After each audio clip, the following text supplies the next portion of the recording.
Sabe aquela ideia genial que aparece do nada no meio do expediente e que a gente sabe que pode mudar o jogo? Pois é, o maior desafio, na maioria das vezes, nem é ter a ideia, mas sim conseguir convencer quem decide a apostar nela.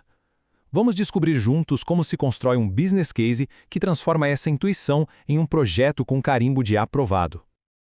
A grande questão é essa, né? Como é que se transforma um "eu sinto que isso vai dar certo" em algo que uma diretoria possa olhar, analisar, questionar e, no fim das contas, dar o sinal verde? Não tem mágica, não. O que existe é um processo, um método que organiza o raciocínio e justifica o porquê de investir naquilo. E essa ferramenta é o business case. Mas olha, não é só mais um documento para encher a gaveta. Pense nele como uma ponte. Uma ponte que liga uma visão promissora aos recursos necessários para torná-la realidade. É o que transforma o "eu acho" em "os dados mostram". Tudo começa por aqui, pela base de tudo, a fundação. É a fase do porquê. Antes de abrir qualquer planilha ou fazer qualquer conta, a pergunta fundamental é: será que estamos resolvendo o problema certo pelo motivo certo? Porque se essa base for fraca, o projeto inteiro pode desmoronar lá na frente. E essa fundação se sustenta em 4 pilares bem importantes. Primeiro, esse projeto conversa com a estratégia da empresa? Faz sentido para onde ela quer ir? Segundo, qual é a dor real que a gente está curando e não só o sintoma superficial? Terceiro, com base em que informações estamos partindo?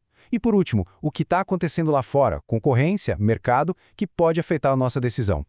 E aqui mora um perigo, um erro muito clássico. Focar no sintoma, tipo a queda no engajamento dos clientes. Um business case forte, ele cava fundo. Ele vai descobrir que o problema não é o engajamento em si, mas talvez, sei lá, um concorrente que lançou uma plataforma muito melhor. Entende?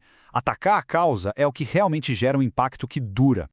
Ok? Com a estratégia bem definida, chegou a hora de falar a língua que todo mundo nos negócios entende: os números. É aqui que as ideias começam a ganhar corpo, a se tornar palpáveis, e aquelas premissas viram projeções financeiras de verdade. Essa frase é perfeita, resume tudo. Pensa assim, lucro é o alimento, é o que sustenta a empresa a longo prazo. Mas o caixa?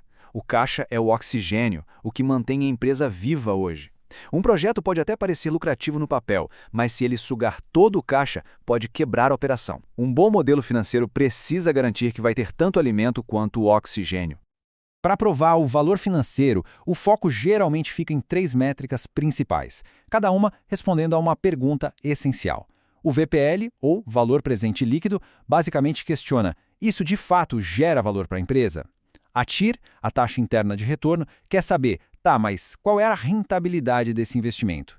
E o payback vai direto ao ponto do caixa: em quanto tempo o dinheiro investido volta? E se tem uma regra de ouro, é esta aqui. O valor presente líquido, o VPL, tem que ser maior que zero. Simples assim. Se não for, do ponto de vista financeiro, o projeto está destruindo valor, não criando. É o sinal verde ou vermelho mais claro de toda a análise. Bom, no cenário ideal, tudo parece perfeito, né?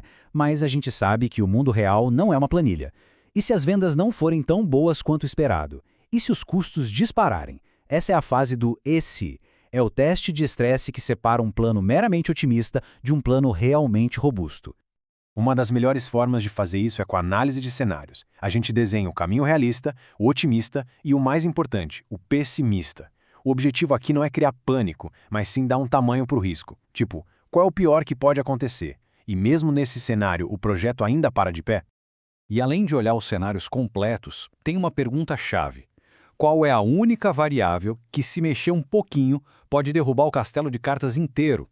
Será que é o preço, o volume de vendas, o custo da matéria-prima?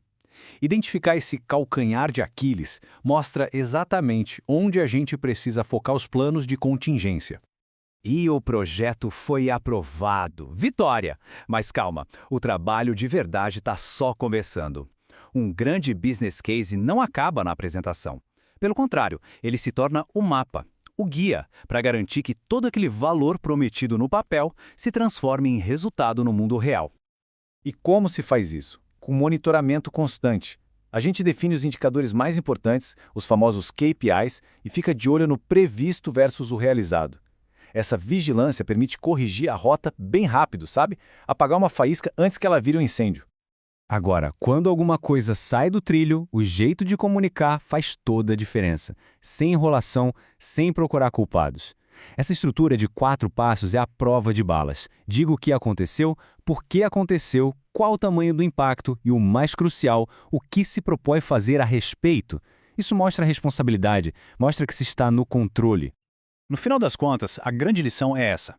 Um business case não é uma foto estática que fica guardada. Ele é um mapa vivo, um GPS dinâmico que vai recalculando a rota e guiando as decisões, do comecinho até o final do projeto.